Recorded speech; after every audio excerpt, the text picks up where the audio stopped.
Hey y'all. So today it's Iyslander versus Oldhim. With Prism gone, we can definitely expect to see a lot more Oldhims around. So I figured I need to get a bunch of reps into Oldhim. So here we are. Alright, our opponent won the die roll and chose to go first. Makes sense. They might get a dominate attack in turn one, or more than that, they just don't let me set up. Alright, so opponent just moves to the end step, which is an interesting decision for them, because I think, well, so clearly that means they didn't have a dominate attack. But it's an interesting decision to not pressure my cards. I think if they could pressure my entire hand, they would have, because there's a chance I have like a setup card in my opening hand.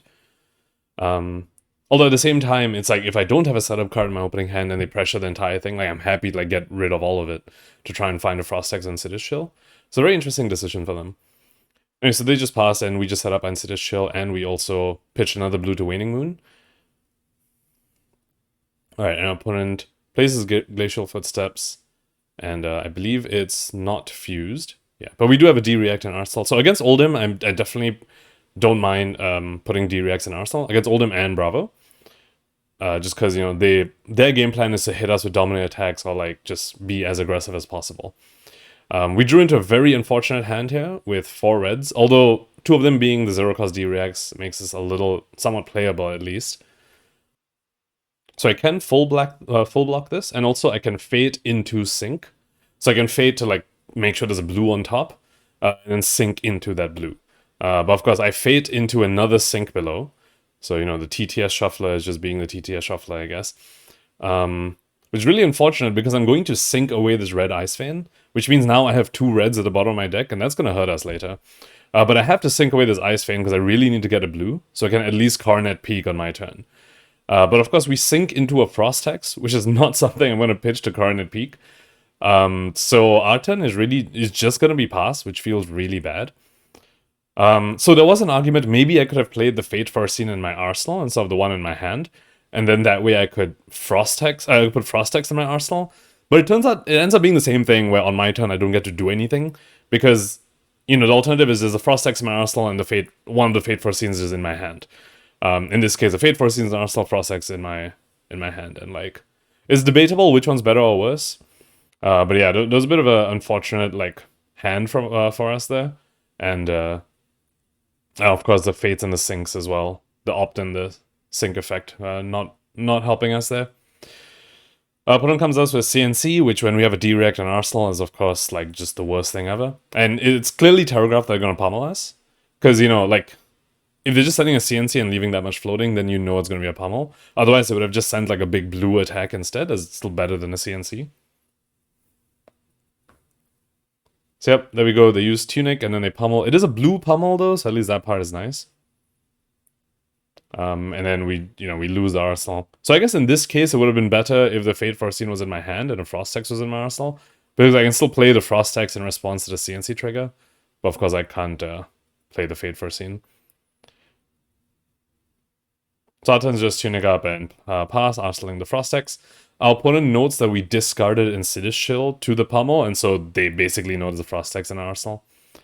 Because there isn't much. That's basically the only other card that I would prioritize trying to set up, other than Insidious Chill.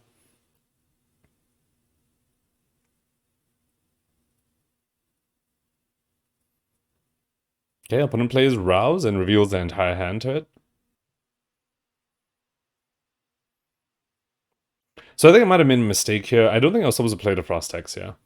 Yeah, at first I thought, right, if my opponent wants to swing the hammer, they need to, pitch their whole hand to pay for the hammer and the Frostbite. But of course, I see that they have 2-cost attacks in their hand, so they can just pitch the blue to play the Frostfang on the CNC. And then, since they play the Frostfang, I actually am forced to block this Hypothermia and go into the next turn without an arsenal. Yeah. The alternative is I can, block 6 on a Rouse and then block 5 on the Frostfang and just keep the Frost Hex in my arsenal. That's the alternative, and that probably was better. Anyway, so we draw up and we see a Sigil, and remember Sigil is something we only want to see in the second half of the deck. So normally, the reason I run the yellows because it's easy to pitch Waning Moon. But since we drew it with a sync below, we can actually just sync it away and be perfectly happy about that.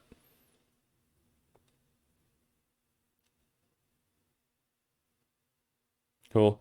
So, yep, Chronal Crush. And this is what I mean by early on when I saw my opponent send a CNC and still have cards remaining, I know it's a pummel. Because if they didn't have pummel, it's much better that they just send like a Cranial Crush, for example. Since it is 2 more damage. So, here we go. This is one of those turns where Oldhim, you know, with their 5-card hand can't do much. Like, the best thing they can do is just 1 attack for 8. Right, so what I'm debating here is whether I should just sink below this, send the Sigil to the bottom, and I probably draw a blue. And then that means on my turn I can send this Aether Hail with a Waning Moon behind it. I believe I made the decision that I don't want to take damage to do an Aether Hail play. Like, because once I get the second Frost Hex up, I know I'll be able to, like, sort of drain my opponent. But I'm gonna need a life buffer at that point. And I don't want to take an extra 3 damage to send an Aether Hail at my opponent, was the call I made. Also, if I draw a blue with the sink, which is, I mean, that was a bit of a gamble, but, you know, it's pretty likely I draw a blue. I can still Coronet Peak on my turn. It's not like I'm just passing. So, I block an extra 3 on that attack, and I Coronet Peak on my turn. That felt better to me than taking 3 just to send an Aether Hail. So we do that, and then we get to Arsenal, the Insidious Chill.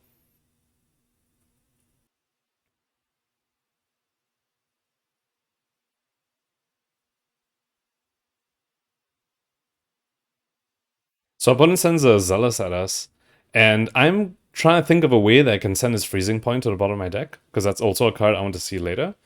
But I don't see a way I can do that easily with this hand, and I actually make a mistake here. So I played a Sigil, fusing it not because I want a Waning Moon, but just because I want to trigger Insidious Chill and basically stop the Sledge, in which case the Sigil is blocking an additional 6. But here's the thing, like, I mean, I know that my opponent's Arsenal is a CNC, because that's what they revealed to rouse the Ancients a few turns ago. Or at least I should have known. It's just that, you know, while playing the game, I forgot that that's what was in the arsenal. So I was expecting a Sledge to come after this, but you know, opponent still manages to send 6 at us, despite me like wasting an Insidious Chill charge there. So that's a pretty big blunder for me. Although at the same time, getting a CNC out now where there's no pummel behind it is pretty good. Since we do run a lot of D-reacts, it's pretty valuable to get the CNC out. When there's no threat of a pummel. And then we go ahead and block 6 in the CNC. But yeah, like when I made that Sigil play, I thought I was just stopping the turn. Completely forgetting my opponent had set up a CNC in the arsenal. At the same time, we don't get too punished for it. On our turn, we still get to set up the Amulet of Ice and just pass it over. Just keep the Insidious Chill in the arsenal.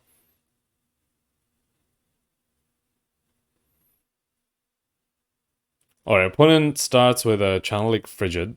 So we definitely respond to this. So out of these 3 blue cards, the one I want in my arsenal the most is the Hypothermia. Aether Hail is going to be a block 3 on basically the hammer that my opponent's going to send at me. And Cold Snap it's fine, it's good, but between Cold Snap and Hypothermia, I'd rather have the Hypothermia. Because Hypothermia potentially blocks 6.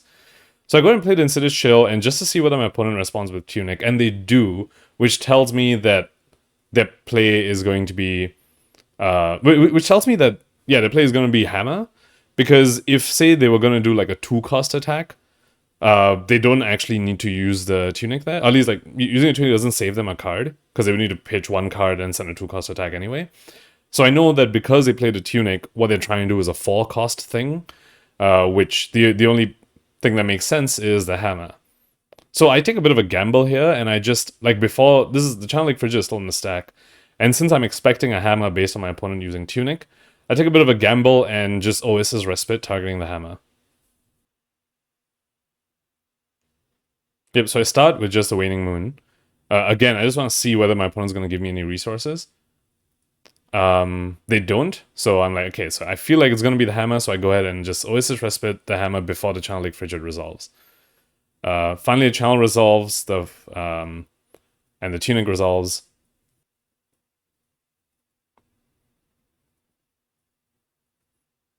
Alright, and the opponent actually comes at us with an Erased Face, so...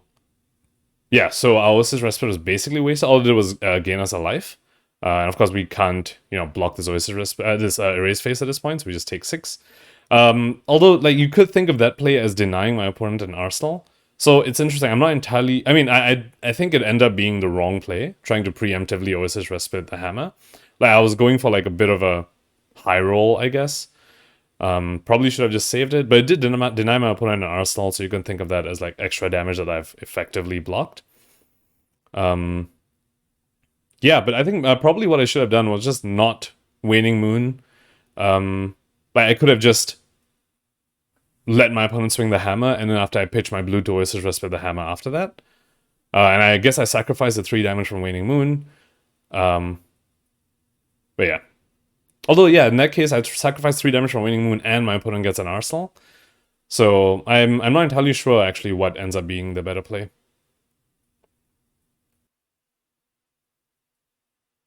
Alright, opponent sends his Glacial at us, but they don't fuse it, but they do put 2 ice cards in their pitch zone. So we're just incentivized to just full block. Yeah, I guess they probably could have fused it, but then lose the channel. And they value having the channel over fusing the Glacial. Unfortunately, we were caught with 3 2-blocks in that hand, so we actually did end up leaking one despite full blocking.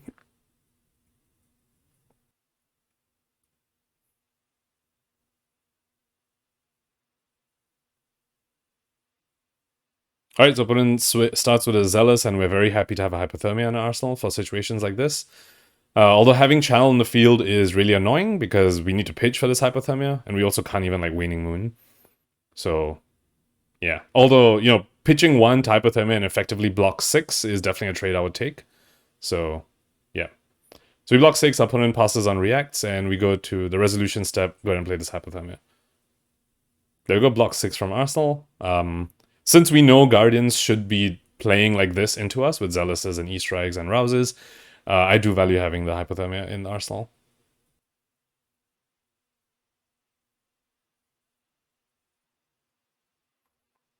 Although if Guardians start to like adapt and stop running those things and, you know, instead just go for like big dominate attacks, then there's probably an argument to cut Hypothermia.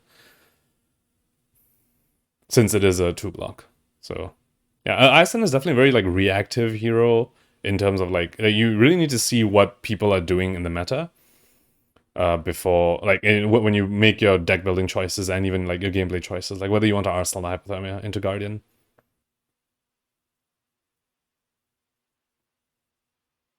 Okay.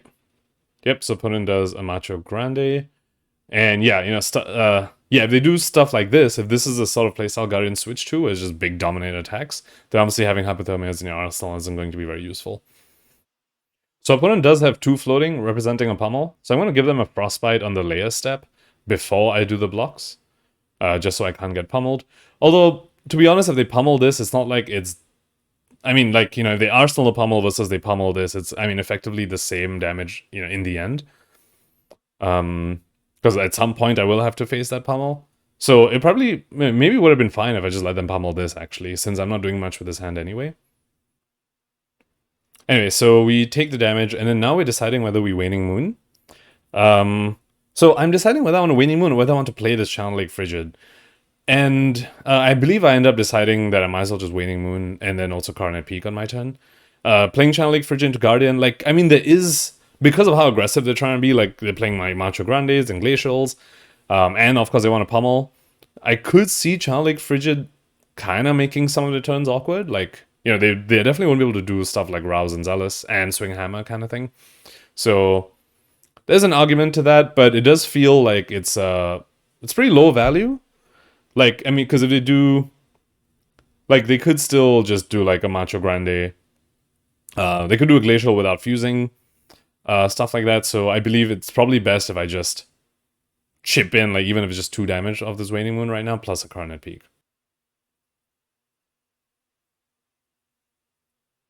Yep, and between these 3 cards in my hand, the one I want to arsenal the most is the Frosting, just because I know there's still Oasis Respites left in the deck. So Frosting, Oasis Respite plus Waning Moon is just a lot of value.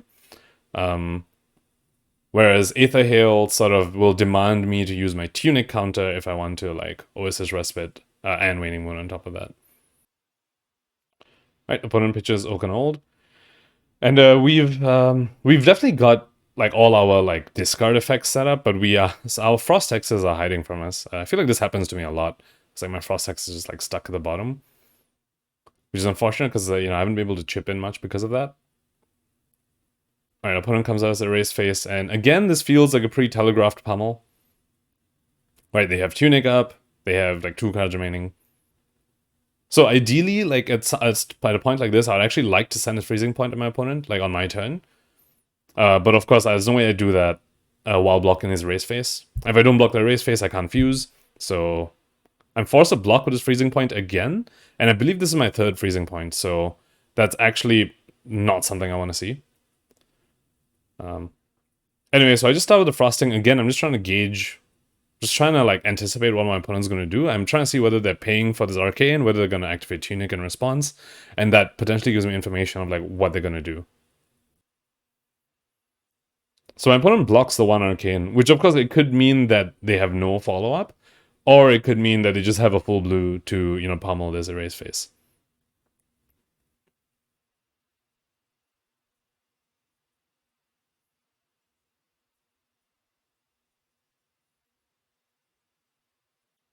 Yep, so it's it's a full blue to play the pummel. That's a pummel which, a few turns ago when they played the Macho Grande, we stopped by giving them a frostbite, and here we are, we're seeing it again. That's what I meant by, eventually you'll see the pummel, so you're just delaying the pummel, you're not really saving damage when you give them a frostbite and stop the pummel. We're deciding what to discard, and at first when I saw the hand, I was like, oh, of course, I want to set up the energy potion, so I'm going to discard the other thing. But my opponent is now left without an arsenal, because they chose to pummel that. They now don't have an arsenal, which means they can't actually block 3, in which case arsenaling this Aether Ice Vein actually has a lot of value, because I can Ice Vein and fuse it, trigger both my chills, and they can't block the 3 damage completely, which means that they're going to be discarding another card to the damage effect of Ice Vein. And since I know, I'm definitely about to see some Frost Hexes because, I'm reaching the bottom of my deck, I do need to sort of buy space to be able to play these Frost Hexes. Like, it's much better to arsenal the Ice Vein over the Energy Potion, which is just like another setup card when I already have 2 more Frost Hexes I need to set up. Ice Vein actually buys me space to set up the Frost Hexes.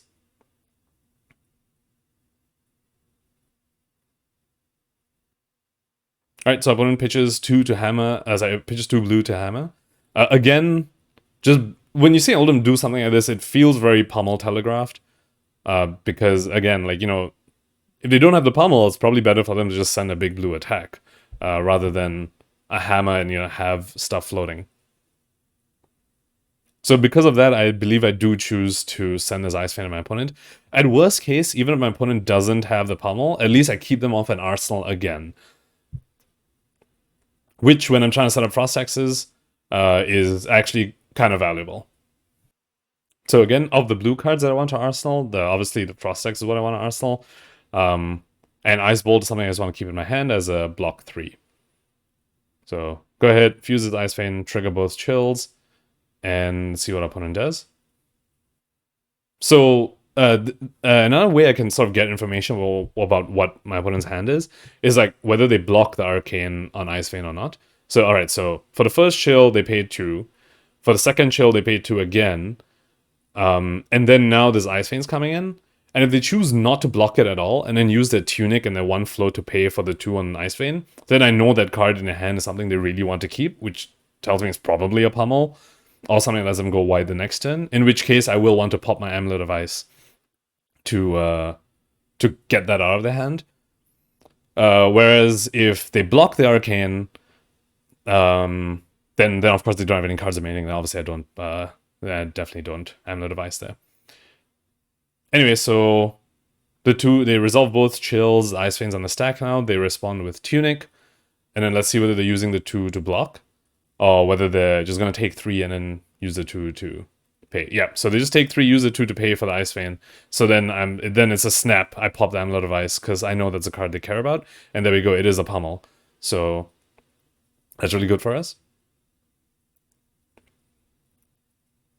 And then here we have the option to Tunic and Oasis Respite, or just, and then, Tunic Oasis Respite on our turn, we get a card at peak. I actually make the play here to just pitch my Ice Bolt to Waning Moon and Oasis Respite. I think overall that's just more damage. I'm using 2 cards to get like 8 points of value. 3 damage from Waning Moon and like 5 from the Oasis Respite.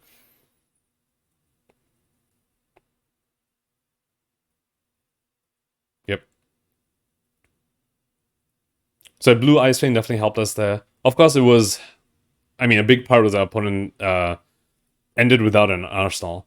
Whereas if they did, then we probably would have just Arsenal the Energy Potion, which wouldn't have felt that good. To be honest, I probably would have actually still just Arsenal the Blue Ice Vein, because it feels like a lot of turns my opponent starts with a card in Arsenal. Like, you know, they're very incentivized, like Arsenal, they're Rouse the Ancients, or Arsenal, they're Zealous Beltings. And then they start with that. And then the moment they do that, they no longer can block 3 anyway. So the Blue Ice Vein still gets its effect. Or if they're Arsenaling a Pummel, then they don't want to crown it away. Like, it feels like there's a lot of value to the Blue Ice Veins.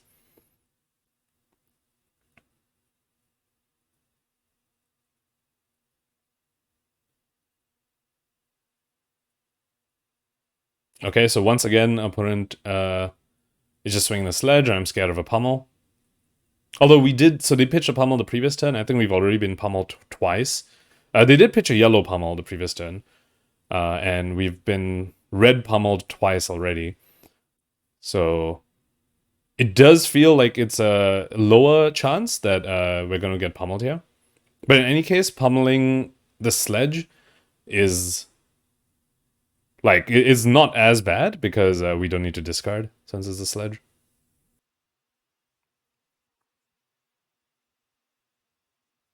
Right, so we go ahead and just play the Frost Hex.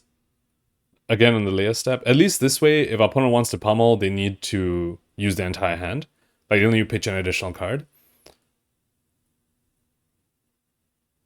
Cool. And then I just go ahead and Tunic and Respite the Hammer. See if we get pummeled. Cool, we don't get pummeled. We take 2. And then between, you know, using Waning Moon or Carnate Peak on my turn, I value Carnate Peak since my opponent has excess cards in hand. The Waning Moon wouldn't do much.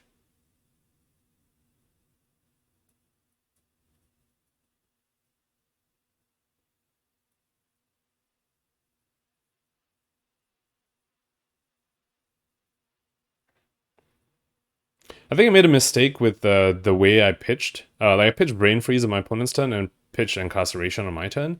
I probably would have swapped it just so Incarceration is closer to the top of my deck, which is a very strong card in the...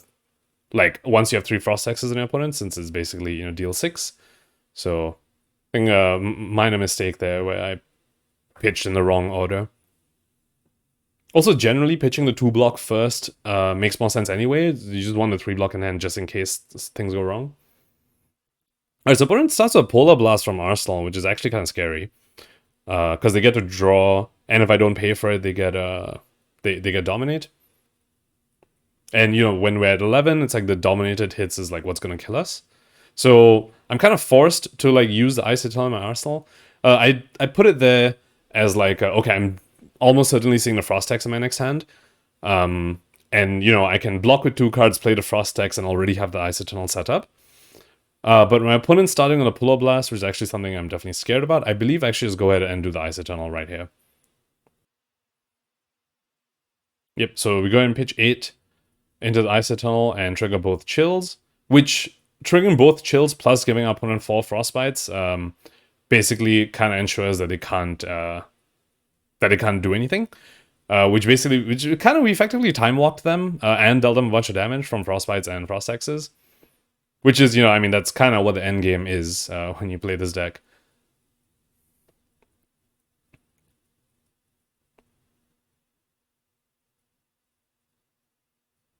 Yep, so opponent resolved both chills.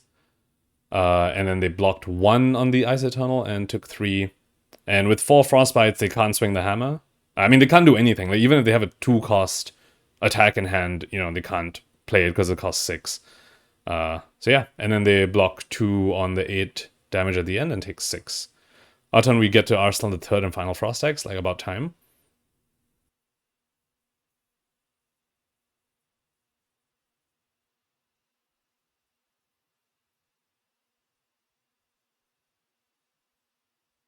Okay, opponent does the classic, the CNC, totally representing a pummel. I mean, just the fact that they pitched a disable, right? Which itself is a higher damage card. If they didn't have the pummel, they should have just sent the disable instead of sending a CNC. Unless, of course, they're trying to hold resources back to, like, to protect themselves, since they did just get hit with a giant Ice Tunnel.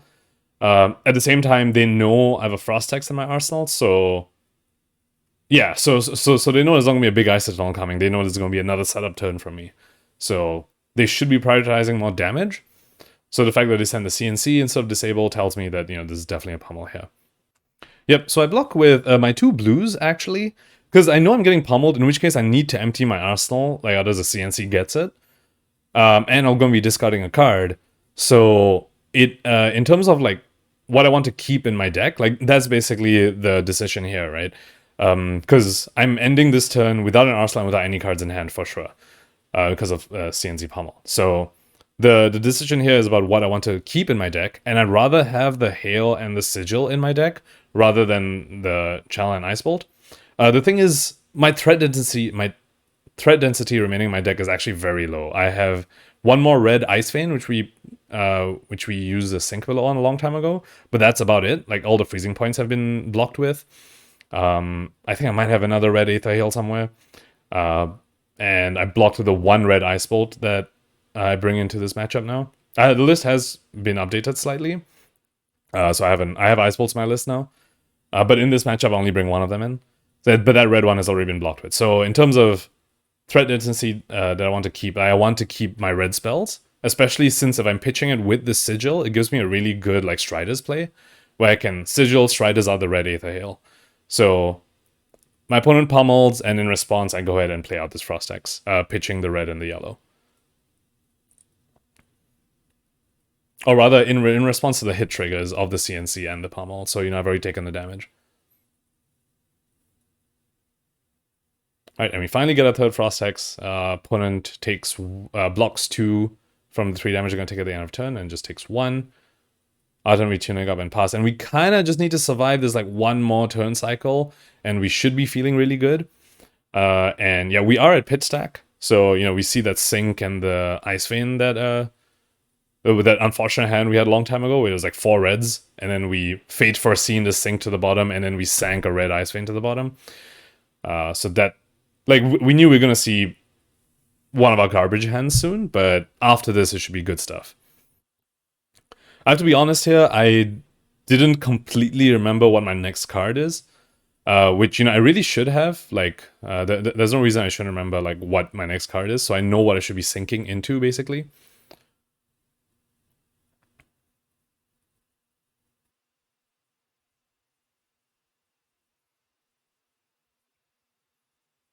Yeah, so opponent pitches 6 to this Glacial, and because we have Tunic up, we actually potentially have the play where we Tunic out the Sigil of Permafrost, fuse it, and then we pitch our red to Storm Striders, and then pitch our blue to Ice Vein for 5, which threatens 5 Frostbites.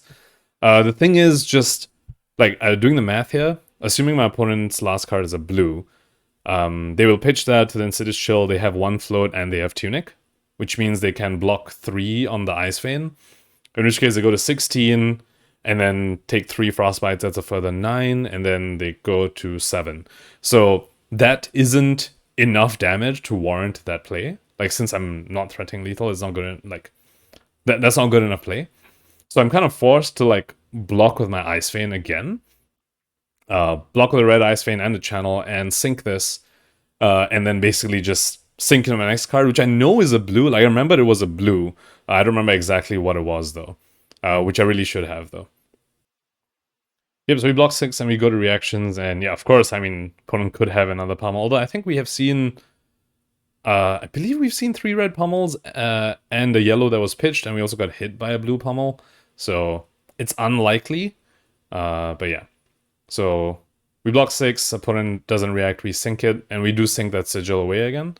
And we draw into Iyslander, which is something I should have remembered was there, but yeah, it was really good that we saw the Ice Tunnel. Because now we have, well, massive damage with 3 Frost Hexes, Tunic up, and we know we're just drawing to blues right now. We have a really good play here. Okay, so opponent just comes at an Old, and this is unfused. But we do, with our Insidious Chill and Amulet of Ice, we can threaten like a lot of damage. Like we're basically threatening 20 because we activate Tunic and pitch 9, a further 9 into Ice Eternal. So that's 5 Arcane from the Ice Eternal itself, because we fuse it, of course. And then another 15 from the 5 Frostbites that remain. So this is the endgame state that that we've been working towards.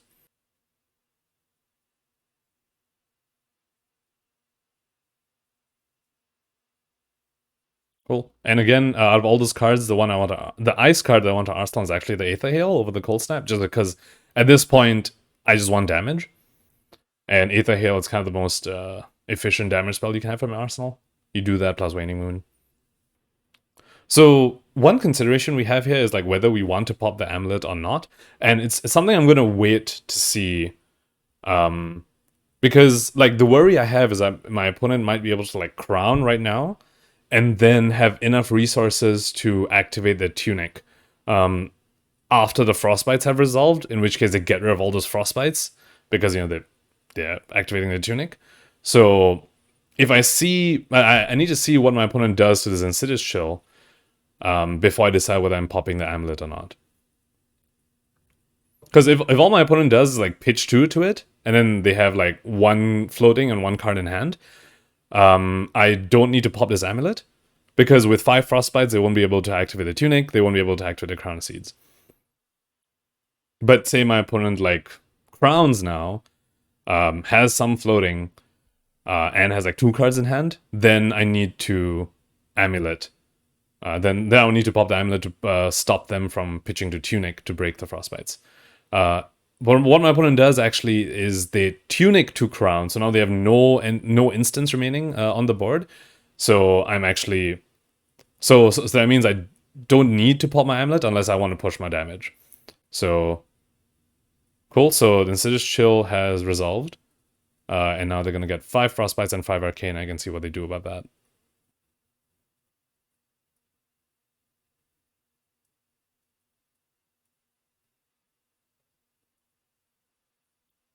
Right, so they pitch 2 to block. And then... Wait.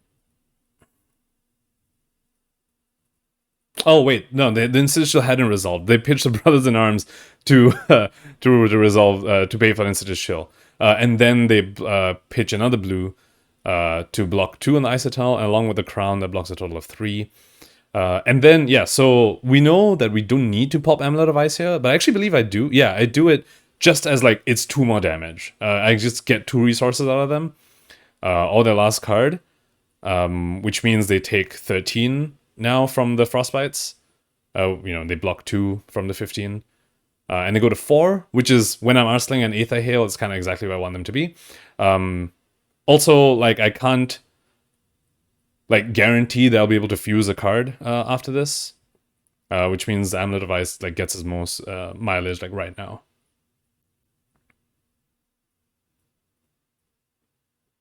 And then, yeah, we just use equipment to block the Oakenold.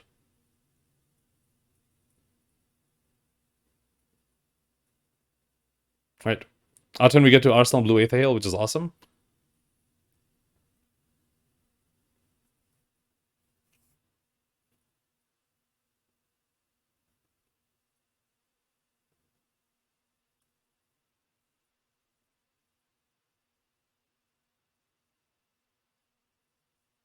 Right, opponent swings hammer, floating 2, representing the pummel, but the thing is with the Frostbite that we're going to give them, and the fact that Aether Hail with Waning Moon threatens lethal, I can basically, like, guarantee that I don't get pummeled here.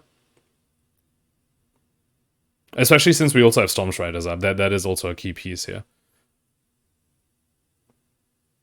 Yep, so on the layer step, we go ahead and give our opponent the Frostbite. They block 2. So now if they want to pummel, they would need to pitch a blue and then pummel this. So still on the layer step, I'm on Waning Moon and see whether they block. If they don't block and they go to 1, that means I know they want to pummel me. I can just Storm Striders out the Ice Bolt and they're dead. So they're kind of forced to block. And since they are forced to block, I know there's no way I get pummeled here. So I can just block 6 in this hammer and just Arsenal this Ice Bolt and be perfectly fine. Yep, we block 6. Our opponent is deciding whether they want to pitch further, because this Frostbite is going to deal them 3. They decide not to. They just use the 1 float and block 1 and take 2. So I guess they figured the best bet was to just try and be as aggressive as possible. Although at this point, I mean, there isn't much. They don't have much of a way out. Or maybe the last cards are red. Like, I have no idea.